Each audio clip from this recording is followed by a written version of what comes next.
Hello, folks, and welcome to the A to Z Sports Big Orange Podcast. I am Charlie Burris. That, as always, is Zach Reagan. Wherever you listen throughout the world, we thank you so much for listening to us. Zach and I talk everything balls every week here on the Big Orange Podcast. If that's something that you want to listen to on the reg, make sure you go over to the A to Z Sports Podcast Network feed. When you get there, rate, review, but most importantly, subscribe, because if you do subscribe, you won't miss our episodes when we drop them on Mondays. And speaking of Mondays, it is not one right now. We didn't do the show on Monday, and I'll tell you why in a second. But sorry, I got sidetracked thinking about what happened on Monday. YouTube, we are on it right now. We are live. And if you want to come hang out and watch the live show, you obviously can, and you can be a part of the show. We love responding to everybody's comments. So go over to the A to Z Sports Nashville YouTube channel and subscribe there. And come be a part of the show at Charlie_Burris, at Zach TNT, at A to Z Sports on all of the social medias, and A to Z Sports.com for all the stuff that Zach writes on the internet. So it's the first week of fall camp, and we're going to talk about that for sure. It's obviously really important. But on Monday, there was some severe weather that rolled through the southeast. Hopefully everyone is good to go. Obviously, Zach and I are. We're both sitting here. But I was at work, and a tornado hit a quarter mile from where I was sitting, if that. I was probably closer than that. Ultimately, and a tree fell on the side of my car and got a real nice scare because I almost got hit by a tornado, as one would when you almost get hit by a tornado, you know. And so that's why we're doing the show on Wednesday. So I hope everybody's having a good night. But what's up, Zach? I'm trying to think. I don't think there's anybody that I know that I've received more kind of dramatic photos from over the last 2 years of catastrophes that have happened to you beyond that, like a hole through your roofer falling through your ceiling. Is that what happened? Yes. There's been multiple. I feel like there might have been some HVAC disaster as well. It's been incredible. This was all at once. My HVAC went out and it was wintertime. We were getting a new roof put on the house all at the same time. So that was already in tandem. The roof was off the house. There was no AC, so it was freezing in the house already. Then a roofer put his leg through my ceiling, tripped and put his leg through my ceiling while we had no AC. It literally got down to under 50 degrees in my house. It was really great. I don't suggest it at all. Don't ever have that happen to you. Yes, so that has happened in the last year. And now a tree fell on my car during a tornado. Yeah, it was horrific. Now you know, living in the South, like I've always just kind of been like, oh, it's a severe thunderstorm warning. It's all right. That's fine. I'm gonna take those a little more seriously from now on, I guess. Do you think you traded like Vols bad luck for personal bad luck? Maybe. Are you okay with that? Yeah. Like, is it worth it? Tennessee got an 11-2 season, and I had to take the hit with the things that have happened to me this year. I don't know. A lot of good stuff has also happened to me personally this year. So, yeah, we got a lot more people watching the show. That's one thing. A lot of other good stuff that's happened without getting too personal. But regardless, just thought I'd give everybody a quick explanation there. But we're gonna talk about fall camp. That's gonna be the big thing, and then really it's just gonna be that. And we're going to talk about all this realignment nonsense, how it may or may not affect Tennessee or the SEC in general, and sort of our thoughts on it, because it's just been such a ridiculous hot topic right now. A lot of hot takes around the conference realignment. A lot of people very much up in arms. And Zach and I will tell you what we think. But obviously, we got to get to fall practice. Football is so close. 3 weeks, folks. 3 weeks from Tennessee football. Really, Well, is it 3 weeks? What am I thinking? So 2.5 from non-Tennessee football, the opening weekend when like Vandy plays. And then 3.5 weeks until Tennessee football. Am I doing that math right? I think I am. Yeah. I don't know. It sounds good. It sounds good. Extremely close is all you really need to know. And first, before we get into this fall ball got to tell you about our great sponsor, Farm Bureau Health Plans. Farm Bureau Health Plans have been serving Tennesseans for over 75 years. Much has changed in Tennessee over the years, but some have stayed the same. Farm Bureau Health Plans has always valued personal relationships, especially when it comes to good health and good service. Plan on Farm Bureau Health Plans for health, dental, and vision. For better coverage, better rates, and better service, go to fbhp.com/ATOZ or walk into one of their 200-plus locations across the state. That is fbhp.com/ATOZ. Farm Bureau Health Plans. Shout out to them. Go support them because they support Du Bois. Now, Zach, always an exciting time of year when you see the guys get out there. They've gone through the initial few practices where basically all they do is stretch. And then now we're all the way into having pads on. Pads are popping over at the Anderson Athletic Facility. Your initial thoughts on this first week before we get into some of the grittier details? Yeah, I'm pretty much right now. I am either this season is going to be just everything we've been waiting for the past 25 years. It's going to be 15-0. They're just going to come out and dominate. The defense is just going to make that huge jump that the offense did last season, or it's just going to all fall apart and be a disastrous season. It'll be 7-6, and we'll all be wondering where it went wrong. I feel like there's no in between at this point with the hype that's kind of building. For me personally, hearing the defense, the way that some of those guys have been talking, just the way that they're like buying in, talking about it kind of sounds like Jalen Hyatt before last season when he talked about really just putting forth more effort, putting in the work, buying into the whole system. I feel like the defense is kind of going through that this offseason, and that, I mean, that's a game changer. The offense doesn't have to be exactly as good as it was last season if that's the case, but on the flip side, you're hearing great things about that too, about Joe Milton and the connections with the receivers. So a lot of good stuff being, coming out of fall camp so far.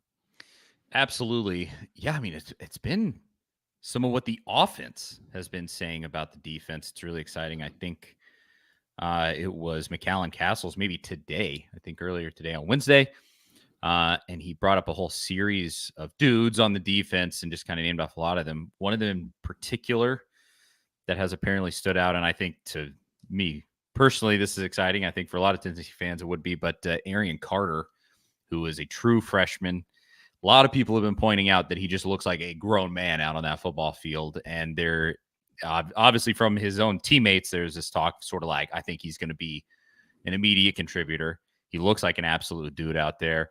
That's exciting because if you have like a bona fide 3-year kind of starter kid, a linebacker, that's not just exciting for this year. Obviously, it's really exciting for the future, and that's awesome. Hopefully that actually comes to fruition. But yeah, it's obviously we give this disclaimer before every or during every camp. You never totally know what to take away from it because they're playing against air a lot of the time. Everything is this sort of staged version, especially when the media is able to see it. It's like the staged version of sort of what they actually do. And it's like North Korea. You see what they want you to see. You know what I mean? And so, and I mean, we're glad that they do show some of it.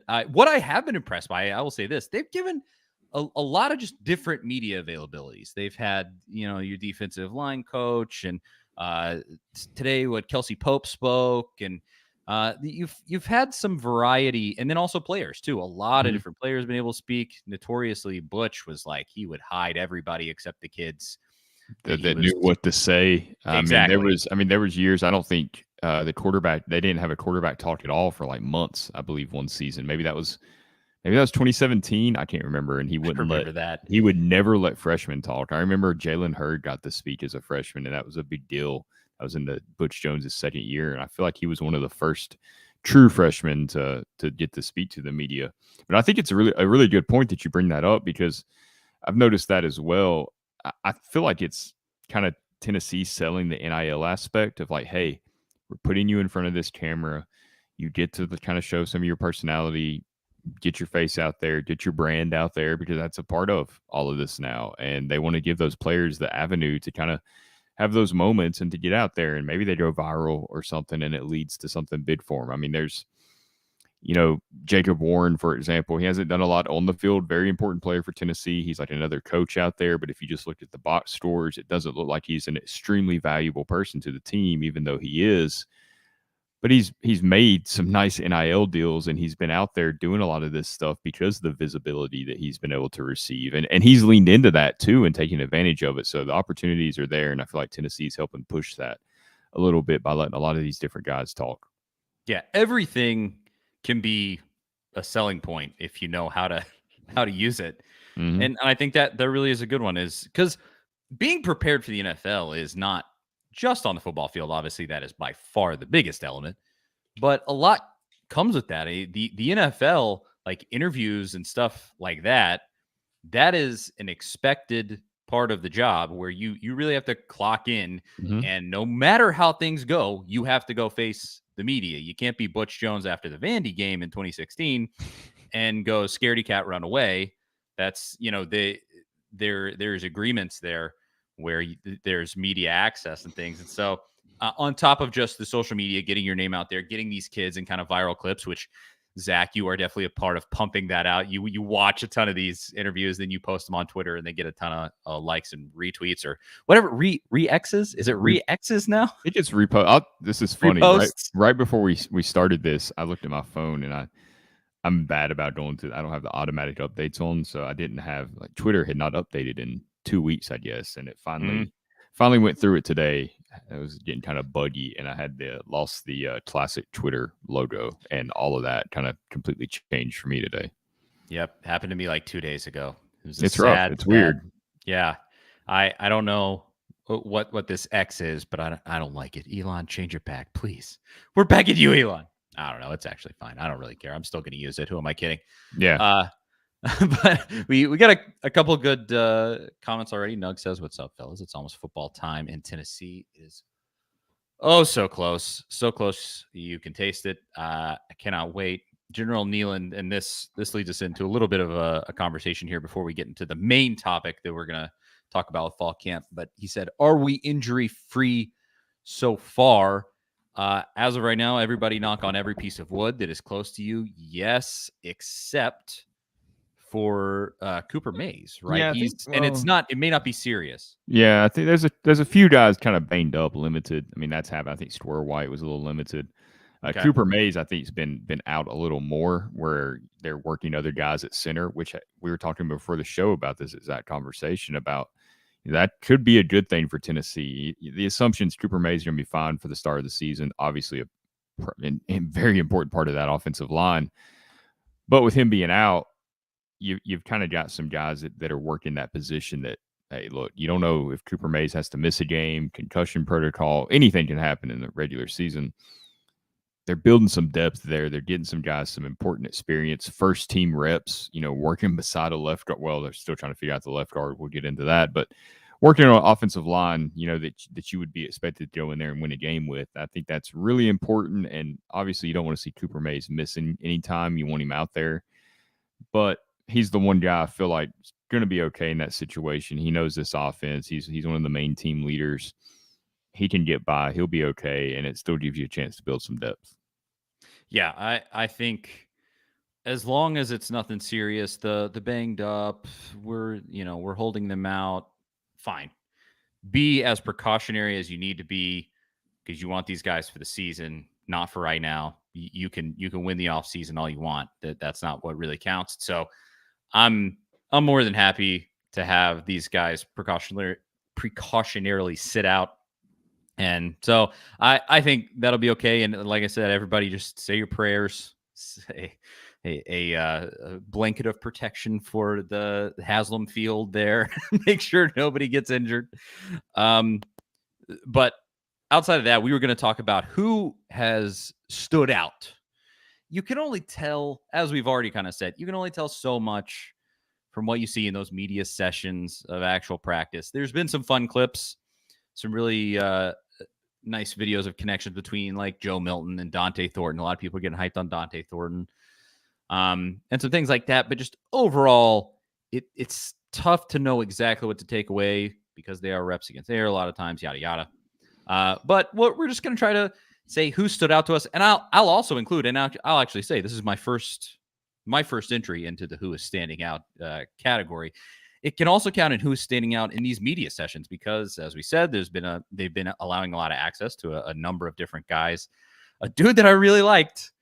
And how does this reflect on how he'll play on the field? I don't know, really none at all, probably. But I really loved the media session with John Campbell, the transfer from Miami, offensive lineman, and he went up and he just talked about the reasons he chose Tennessee, and by reports he's looked pretty good on the practice field. Nothing. So he's probably going to be the starting left tackle. Yes, and which, hey, that counts for a lot, and Tennessee needs it badly. But what made me really, really like this kid a lot, he said, obviously, I think he even said, like, Tennessee wasn't really on his radar at first.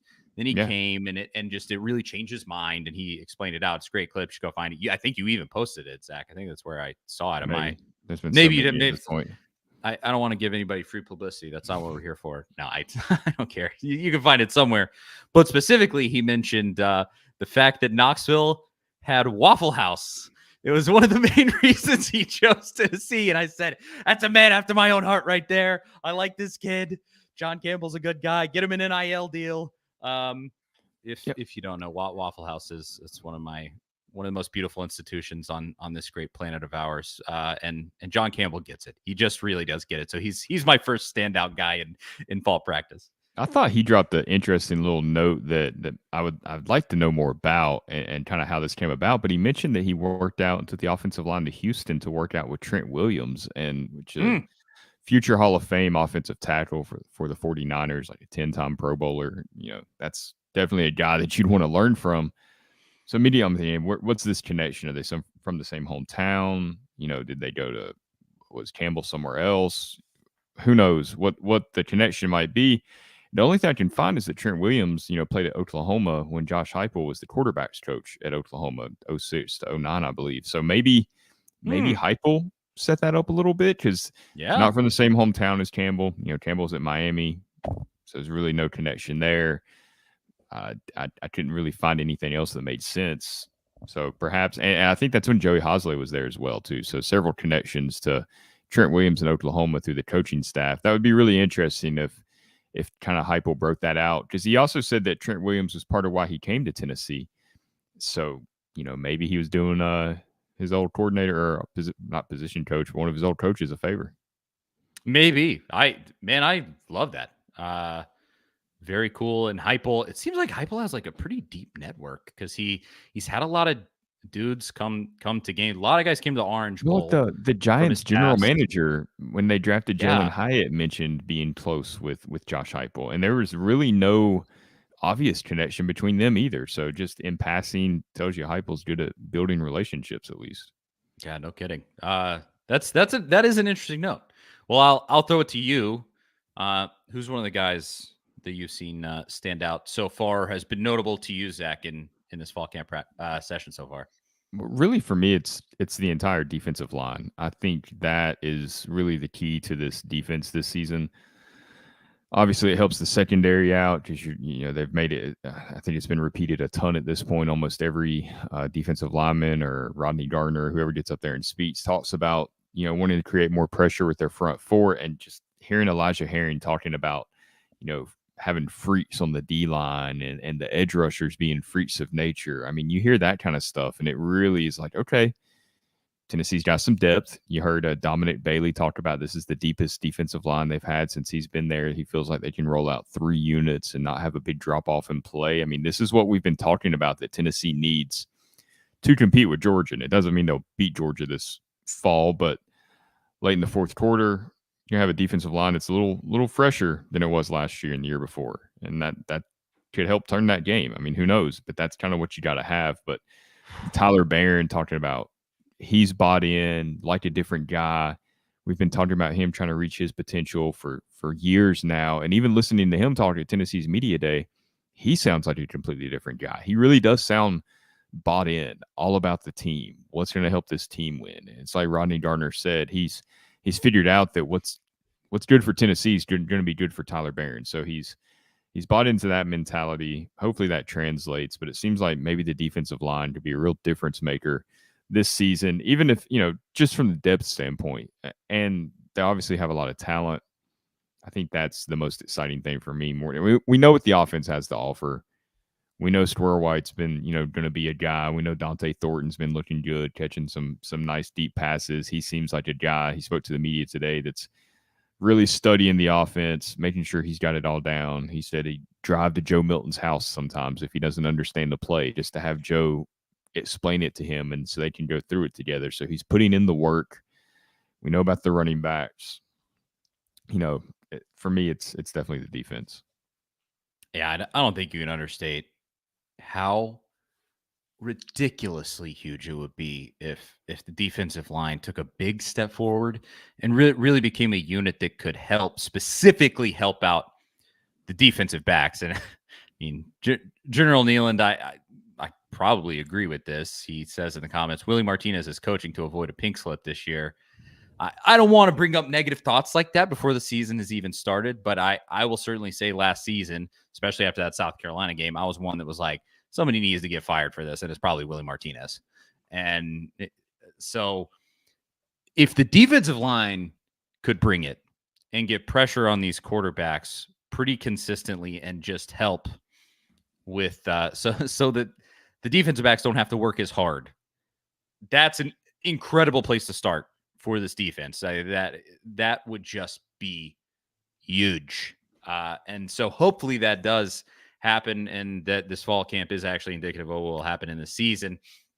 And as far as defensive back, that room goes, I hope they start standing out because Lord knows we need them to.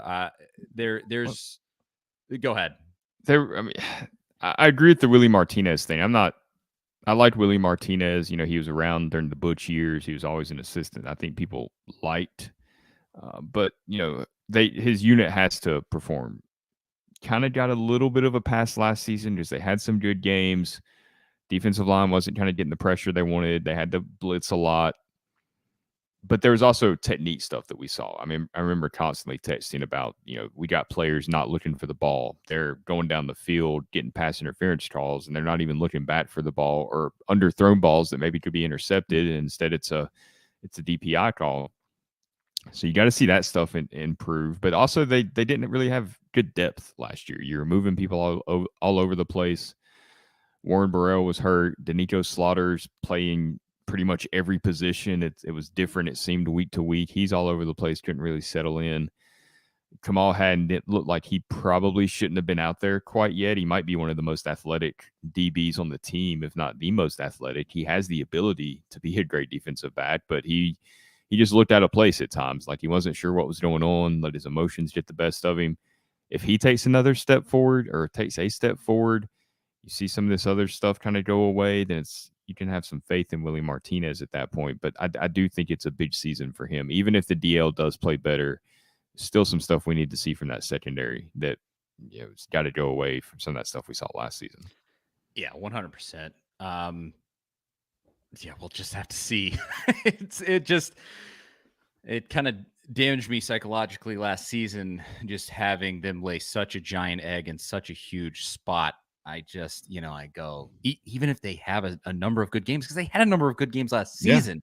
LSU, Kentucky, Clemson. Yeah, the Kentucky game was absolutely just insanely great. One of the best performances in a number of years, probably from a set of defensive backs for Tennessee in that specific spot when you were already ranked top 5. I mean, we all know what was going on there. And yeah, that's going to be a whole season-long evaluation for me where I'm going to go, can they bring it every single game? And especially when it matters, when maybe the playoff is on the line or something like that. I mean, I hope Tennessee gets in that spot again this season and that they actually come through. Yeah, it's really just the consistency. I mean, that is the biggest thing is they got to find a way to be consistent, maybe having a little bit more depth. You got Gabe Jeudy-Lally coming in as well, the transfer from Vanderbilt or from BYU. Maybe that does help things out a bit. But I mean, they struggled they had moments against UT Martin in that first half. I remember after the Alabama game where it's like, these guys are just throwing the ball down the field way too easy. Tennessee has too many good athletes for that to happen. So it's definitely a huge point of emphasis, I'm sure, and certainly something to watch that if they want to win a championship like they're talking about a lot this week, which is the other thing that's been said a lot. I'm almost a little surprised at how much it's been said. secondary has to play at an elite level.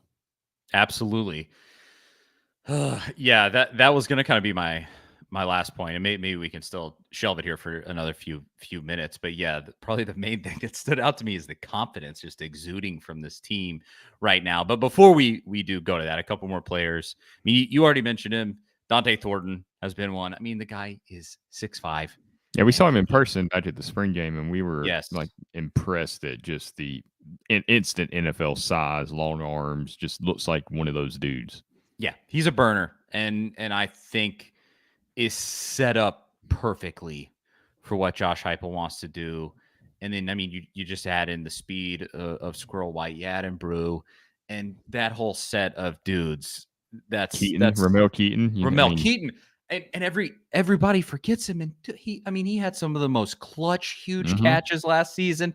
I mean, the Florida catch, the last drive of the Alabama game. Yep. All the way to that nice little strutting into the end zone touchdown reception against Clemson. Yeah, it's that backbreaker touchdown against Clemson. Yeah, I mean, and that's a set of dudes you're working with, wide receiver. That's just massive. And yeah, beyond that, I think I already mentioned offensive linemen, but to talk about their play on the actual field, we need more guys to emerge. As you said, they're figuring it out still on the offensive line, because you're replacing who was likely the best offensive lineman in the Southeastern Conference last season. And so where do they go there? How do they do that? Replace not just that play, but that leadership that was brought on. You know, that's a huge one that scares me with that offense too, is the leadership. You know, from Hendon Hooker, and just his level-headed, ice cold, just the way that he was just like calculating and smooth in everything that he did. I like that. And not that Joe Milton, I think, is going to be some erratic, terrible. Well, you're starting over. Leader out there. I mean, you're starting. Exactly. You're kind of starting from zero. And there's a lot there that, like, you can't tell that from fall camp. I mean, you can tell. Obviously, Milton is a leader out there, and he's very vocal, and he's very confident, and all these different things. But you're not going to know how that translates to him being a field general until you get to, like, that Florida game this season. No, and they've already went through this once, right? 2 years ago, when they thought through fall camp or through spring camp and fall camp that Joe Milton would be the guy. I listened to Alex Golesh just last week at his USF press conference say, at my previous place, I thought I had it figured out, but you really never know until they're out there on the field, bullets are flying, and you got to see what they have and how they react. And he's like, we were wrong. And I mean, it happens. I've seen them catch a lot of shade for that, but you really don't know. I mean, we've seen it for the last 15 years, it seems like. Guys get a chance, Josh Dobbs, all that stuff. You just don't know. I mean, until they get in there. So it's not like an insult to Joe Milton to say that that's a question mark, I don't think. Well, I mean, Mr. Jones says here, I think Joe took a lot away from Hooker as far as knowing how to lead. I certainly hope so. And it does seem like Joe has just grown leaps and leaps and bounds from when he first got to Tennessee. But I mean, General Nealon addresses my exact kind of worry here. Hooker turned sacks into big plays so many times. He spoiled us. Yes, that's the big one. And that's been the biggest question from everybody. Can Joe run? He's a tank out there. We know he can run, and we know he has speed, and he obviously has size. Will he use it? And does he have the field vision? Exactly. Does he have the same cerebral way of seeing the field like Dobbs and Hooker you mentioned there? Like, you have to have a feel. It's definitely like it can be learned with practice, without a doubt, I'm sure. But it's just a feeling of knowing you can feel somebody coming from your backside, or just knowing what's out in front of you. Can he do that? I certainly hope so. But to say, I mean, obviously Joe Milton is one of the guys who stood out, and this can lead us into the part of the conversation that I mentioned before.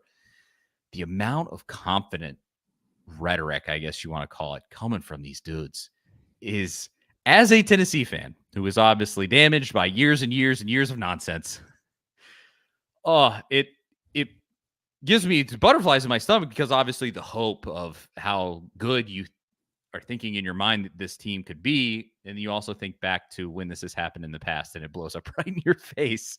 That's happened too. And you think back to last season, that team was just so unassuming and came out of absolutely nowhere. And that was such a great feeling because you just took everybody by surprise. Like it was just Tennessee sideswiped the entirety of college football and they were just, here we are. We're back. Hello, folks. Welcome. And now you're a known entity. You kind of have that target on your back more. And they're coming out with that swagger and that confidence. And it's really interesting. I don't know how to feel about it, frankly. Yeah, I'm still trying to figure this out too, because Josh Heupel does things like his playbook it's almost, he's not Steve Spurrier. I'm not saying that at all, but his playbook for how to handle himself and his team is more of a Steve Spurrier type approach, I feel like, than Kirby Smart or Nick Saban or some of these classic kind of old school, just different approaches. And I think that all starts with Josh Heupel. I mean, that's the type of confidence he has. I mean, Joe Milton said it in an interview with Marty and McGee. Said you could look in Josh Heupel's eyes when he said he wanted to win the East, and you can see how much it means to him and how much he wants that. Like that's just how competitive he is. And I think that's just permeated, to the rest of the team. What's interesting to me is most teams don't want big expectations. They don't. I mean, we've seen Nick Saban try to hush that stuff for years and call it rat poison. We've seen Kirby Smart just outright lie to his team and tell them that no one believes in them to create this edge. And I think Tennessee has that edge because I think they feel that, but they're also like they're putting these expectations on themselves. It's nobody else, and they're putting the highest expectations on themselves in a season where nobody's picking them to make the playoff. I mean, you might see a few dark horse, Tennessee's a dark horse candidate to reach the 14 playoff, but nobody's seriously putting a prediction out there saying, hey, I think it's going to be, Georgia, Tennessee, Ohio State, and USC or whoever. So I think it's interesting that they're not running away from that at all. I do wonder how they handle it if they start having some success, because I think we talked about this last week. That's kind of where they ran into some trouble last season. They got to number one in the nation. They lost. Rebounded against Missouri. Oh, playoff is still there. You just got to win out. They lost. So in those big moments where kind of all of a sudden the script was flipped a little bit and it was, okay, we are expecting you to do something now, Tennessee. They came up short, except in that Clemson game where they kind of got back on track. So I'm very interested to see how they handle this demeanor and this confidence going into the 2023 season. And really so far what we've heard from them, the way that they've put the past in the past and moved on from 2022, and they have this laser focus on 2023 and what they have to do this season, and it's a new team. And I think there's been a nice and a clean enough break from 2022 where you're not going to have this hangover, coming in where they try to be that same team. They're forming their own identity. They understand that success won't happen in 2023 just because it happened in 2022. So I think the fact that we're also hearing that along with the confidence should make Tennessee fans feel good about this, that this team's going to do something special this season. It doesn't mean they will for sure, but I think that's more likely than them just totally falling flat. Yeah, I agree with all of that. This comment from the distinguished gentleman kind of adds to what we're talking about here. He said, do you guys think that the Vols are going to look too far ahead to the Dogs and possibly lose 3 games before then? I don't know why 3 games. That's very specific. But personally, and I mean, it like I said, it's what we're talking about there. Can they rise above how they were sort of feeling themselves going into that South Carolina game and ended up biting them?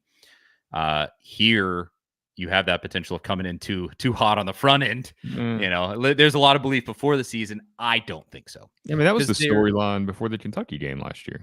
Yes, and they came out and they smashed Kentucky's head in. They've been able to, in Josh Heupel's time so far, deliver on confidence. Yes, they blew it in that South Carolina game. That was a moment. I think they were looking at the playoff. They saw it. Yes, exactly. They didn't finish the job. They were high on the playoff fumes and they lost themselves and took it way too lightly. And so I mean, that's a learning moment for Josh Heupel. And I think he's gonna, not just the team, but I think he's gonna come in even more on fire to have his team not do that at all this season. Do not believe your own hype. Do not get too high like that. You want to have confidence. You want to believe in the system. You want to be really bought in to what is happening at Tennessee. And clearly these guys are. but you don't want to be feeling yourself and look over Virginia.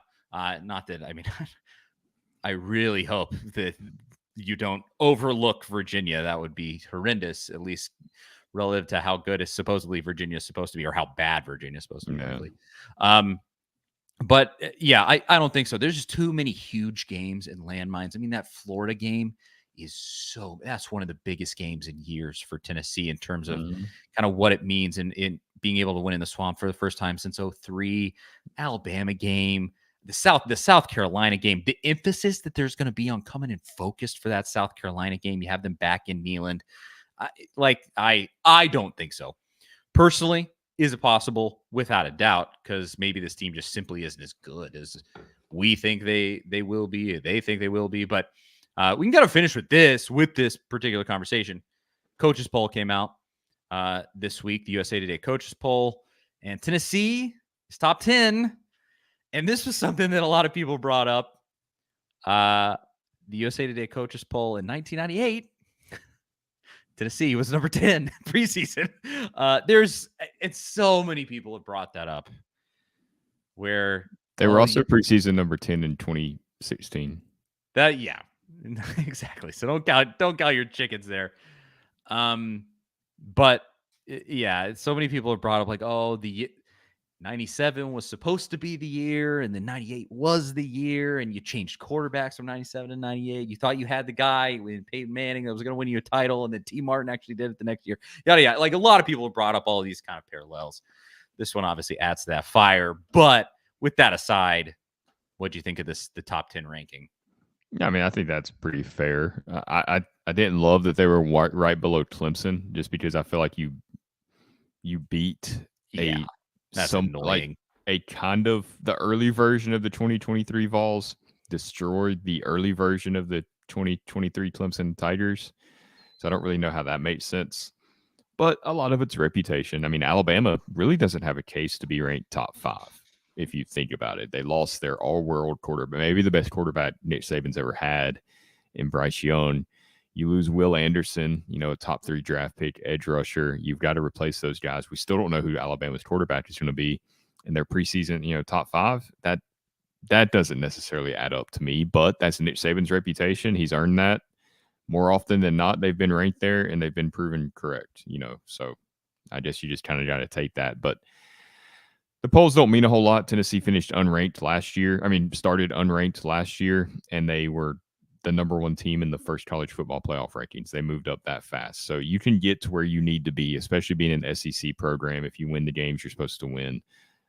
So when the AP poll comes out, see where they're at there, probably in the same range. They'll have, they could be top 5 by the end of September if they beat Florida and South Carolina.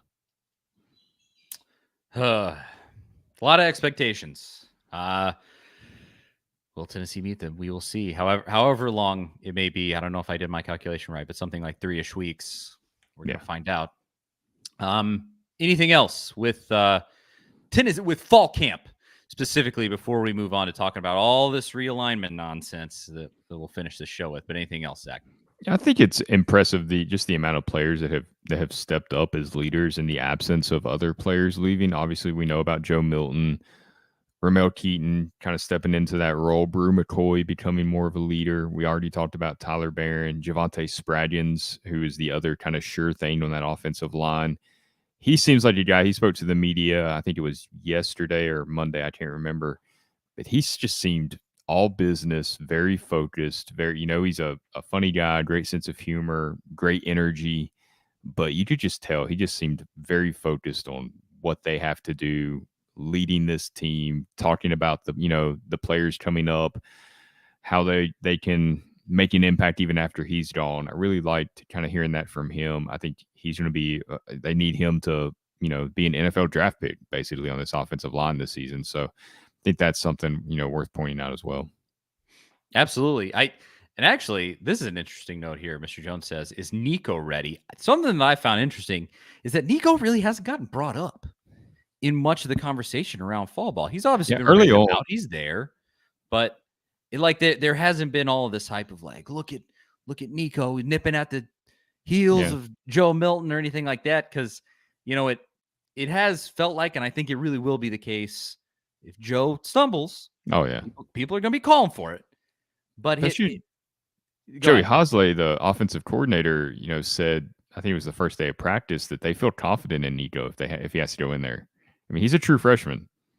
He was, at this time last year, he's getting ready for his senior year of high school, and they're confident in him going out there against SEC competition, 4th, 5th-year seniors, those types of dudes that have been around a while and are going to be in the NFL very soon. I mean, that's about as big of a compliment as you can give a true freshman quarterback. Even though he's not the starter, when was the last time you really heard a coach kind of usually they're dialing it back? He's got a long way to go. We've seen some good things, but I mean, these coaches are all about giving these players confidence. You can really see that instead of kind of knock them down a notch, which I'm sure that happens during practice. I mean, we heard Rodney Gardner do it to Shandavian Bradley just great. this week, but so they're not afraid to do that. But publicly at least, they're not kind of taking that path. A lot of these coaches. Yeah, that's been the case with Nico the entire time. It just seems like everybody that has watched that kid up close and really gotten to see what he can do, they almost all walk away going like, "Ooh, he's going to be special." And that's scary because as we were already talking about with other players, you never know how it's going to translate when you're under the big lights in SEC football game and actually have to translate it in action. But yeah, that it really is interesting how just nobody is like, "Oh, he has a ton of growing to do." That has not been said about this kid. And hopefully that is true, but hopefully Joe Milton has a Heisman season and takes Tennessee to a national championship. That would be the ideal outcome. Let's just say that. But even if he does, there will still be moments. I mean, Joe Milton had to come in a few times. I feel like last year, if Hooker came out for a play or two, and then obviously mop up duty. There's going to be a point where Nico has to come into the game in an important series and get something done. I mean, even Patrick Mahomes in the playoffs last year sprains his ankle and as bad. I mean, they pretty much had to drag him off the field. They started to have the backup come in there and lead a drive. I mean, it just, no matter how elite you are, that is a possibility. And when you're playing football 12, 13, 14 games a year, there's just a really good chance that that's going to happen. So, probably going to see Nico take a couple of important snaps at the very least. And at least if he does, it sounds like Tennessee's very confident that he'll be able to deliver. I hope he really is ready and that all that hype is true. We'll see. But let's finish the show with this. It's been all the talk of college football, all of this realignment. Why is it happening right now, right before the season starts? Your guess is kind of as good as mine.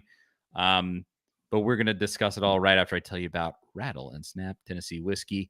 Nothing goes better with a Tennessee sports victory than Rattle and Snap Tennessee Select Straight Whiskey. Log Still Distillery has released a Tennessee whiskey product line called Rattle and Snap, named after a long-forgotten game of chance.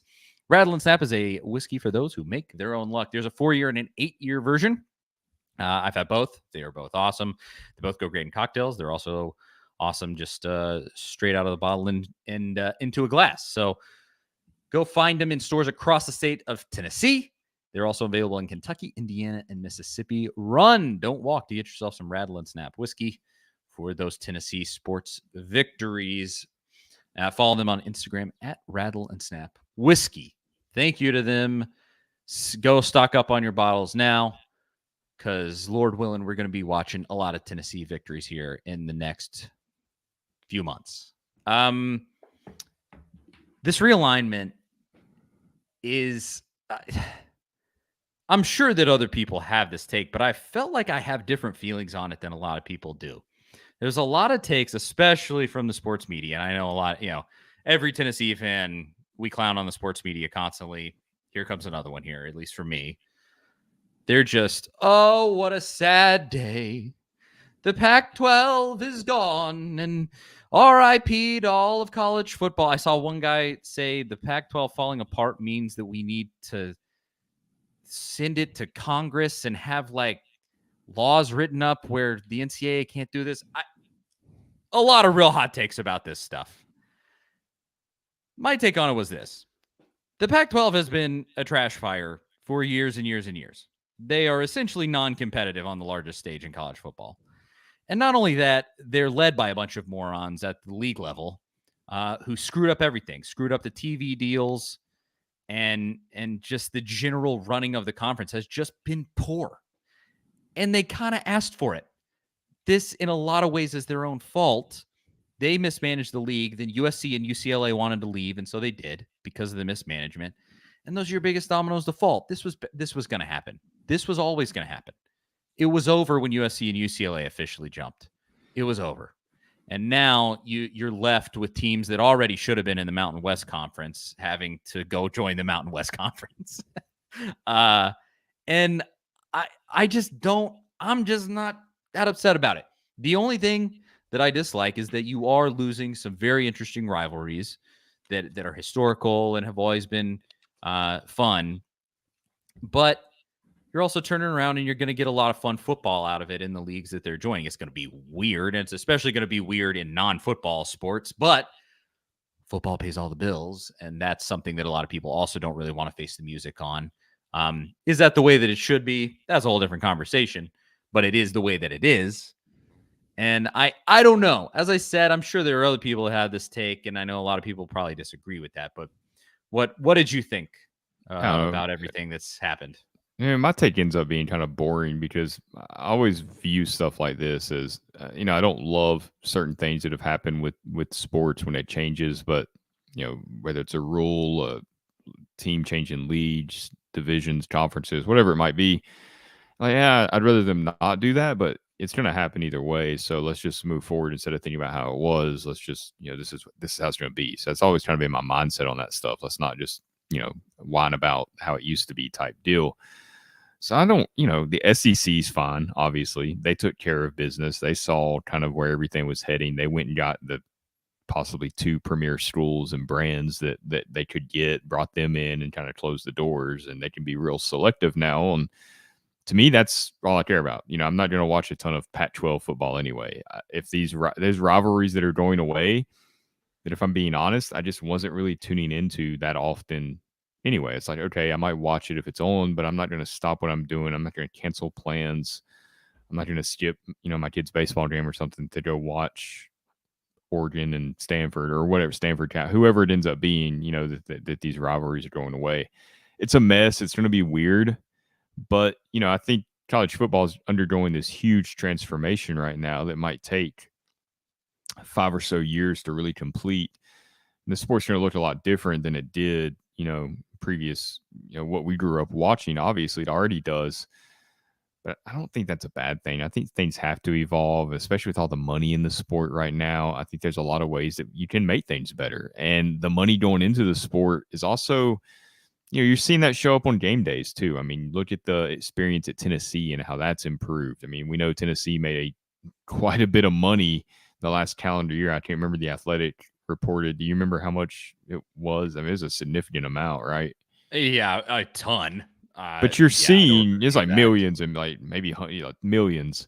But you're seeing that, kind of show up in the form of this incredible game day experience. And there's other places that's happening at as well.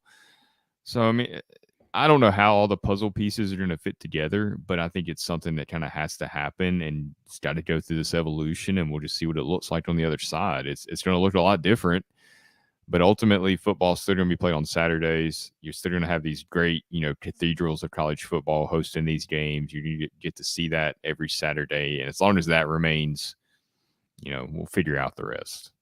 Exactly. I mean, that really is it. I'm so hard pressed to get super upset like a lot of these people have. They just want to be. I mean, most of the people in the national media and even some local media, like, they love just getting mad and railing against whatever it is and having this strong opinion. And to me, it just seems like such a waste of time because it's not changing. I mean, the money is going to take this sport to wherever it goes. That's going to drive the decisions, and you don't have to love it. No, I love the pageantry of college football. I love the tradition. I mean, if it would have never changed, I would have been just fine with a lot of different things. But it's just not the world we live in. It's just not how it's going to be. So we just got to kind of see how it all plays out and kind of buckle up. And if you enjoy the ride necessarily, but you experience it at least and you hang on. Yeah, I mean, it was a lot of people saying, like, think of Oregon versus Oregon State. And I'm reading that going, Okay. Yeah, like I'm not. You got a better one? Like what? I don't care. I'm sorry. I'm not like this is oh not Alabama LSU. It's just not. It's not Tennessee Alabama. It's not. I mean, maybe honestly, it makes me less of a college football fan. I mean, to me, you're gonna watch SEC football, and it's the best college football in the country. I'll watch some Big Ten. I'll watch Penn State, Ohio State, Michigan. Those are huge games I enjoy as well. I won't just completely be like an SEC homer, but outside of kind of stuff like that, maybe some Clemson, Florida State, Miami. I just don't care about the Pac-12. I don't care about Pac-12 after dark. I don't really care about these, like you said, Oregon State. It's just I'd rather watch LSU, Alabama, and go to bed or something. I don't know. Like that's just my viewpoint. I do think Eli Drinkwitz makes a great point about the non-revenue sports and kind of how that works and how that looks.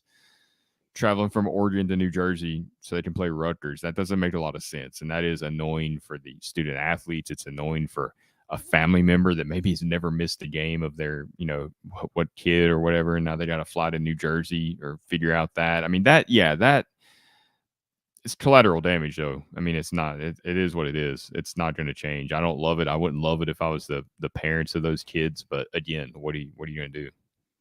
I mean, if we're the money from the football is propping a lot of those sports up. Yeah, it is silly. Because theoretically, you want probably your regionally based conference to be like, oh, we could go there on a bus ride, hopefully. Yeah.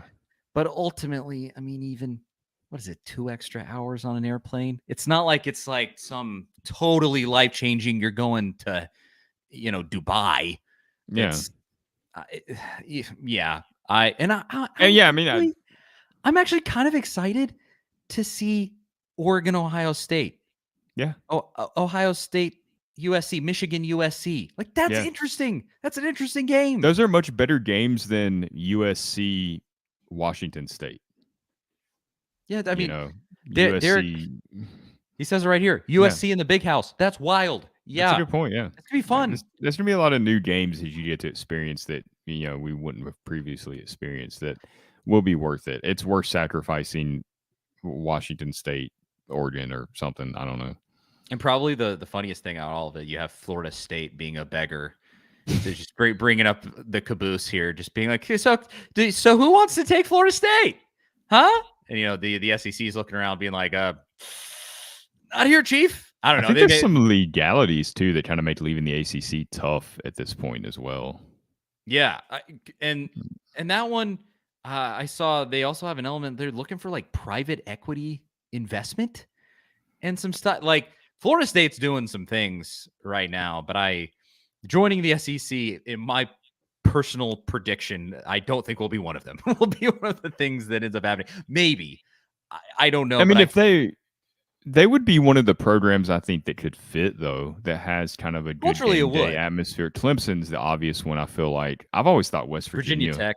I've always thought West Virginia, because those crowds really get pretty rowdy at West Virginia. I feel like that would be entertaining. Like, I want to see Alabama go in there and those West Virginia fans just lose their minds responsibly, and whatever happens. Yes, I would be down with that. Maybe I'm not a purist, that I don't mind. Yeah, maybe not. Maybe we're not. I kind of thought I was too, but I just have a hard time getting. Maybe it's just age. I don't know. I have a hard time getting worked up about it. College football is just fun, man, and I'm gonna watch. If it's even, I think somebody said it was Derek here. He said, "Get ready for Maryland versus Oregon for the Big Ten championship." I'll watch the hell out of that. I don't care. Question there: where are they going to play the Big Ten championship now that you're totally split? Where, like, Minneapolis, Denver, Denver, 3 feet of snow in January, Salt Lake City, or December. Yeah, I don't know. Minneapolis would be a good one. I mean, it's a dome, so. Yeah, that's true. And actually, would be yeah, right, for the Vikings. Yeah, that works. But we fixed it for them. Yeah, there you go, Big Ten. Thanks. Write me a check. And that's something else. This crossed my mind the other day, and the Titans getting this new stadium, the SEC championship game in Nashville, moving it from Atlanta, I feel like would be absolutely perfect. I mean, what better place? Nashville's already done media days. You've done the NFL draft. They nail it every single time.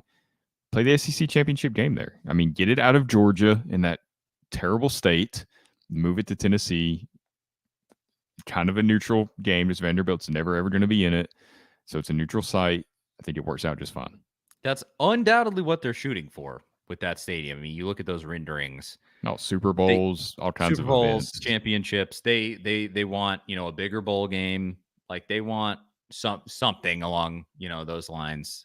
I do feel like a bigger bowl game is coming. So especially they get that enclosed, get a dome stadium like that, indoor stadium. I feel like suddenly a bowl game that's going to be very attractive. It won't just be, relegated to the Music City Bowl anymore. Maybe they figure out a way to get a playoff game in there. I don't know what that contract looks like, but with the expanded playoff, I think the first round, I guess all that's home games, but that'd be nice to fit something in there.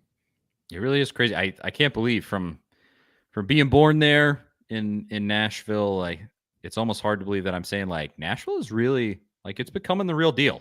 They're making moves. As much as I kind of go like, why are we doing this for the Titans who only started getting fans in the last 5 years? And I say that as a giant Titans fan. I am a huge Titans fan.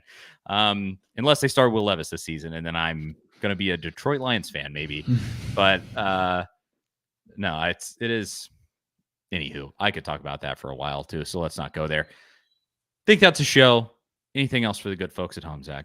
No, that should about cover it. Let's see what happens the rest of this week, and we'll be just a few days closer since we'll be Monday next week, assuming there's no tornadoes or natural disasters your way. Yes, everybody, don't get in any weather anomalies. Everybody stay safe. Everybody, again, pray for the health of these players, and for any off the field incidents. None of that. I mean, they've really. I think that's something that Josh Heupel's kind of mentioned. I think he pointed out that they really haven't dealt with any of that stuff. And outside of Georgia, I feel like we're seeing less of that stuff in general. And it's got to be NIL. Like if there's a byproduct of NIL that's really changed the sport, or a byproduct that's come from NIL, it's the fact that a lot of these players are not getting in the off-the-field trouble because they know that's going to cost them money. Yep. A lot of incentive there to mind your P's and Q's, which is nice. Yeah. So let's just all hope for that. And we'll come back on Monday next week and we'll talk about it all. Charlie Burris, Zach Reagan. This has been the A to Z Sports Big Orange podcast. Thank you to everybody who watches and listens. Seriously, very literally, we could not do it without you. It means a ton that you do listen. And, go follow us all over the place. Social medias, YouTube, Twitch, Instagram, blah, blah, blah. You know where to find us. And we'll talk to y'all next week. See you guys later.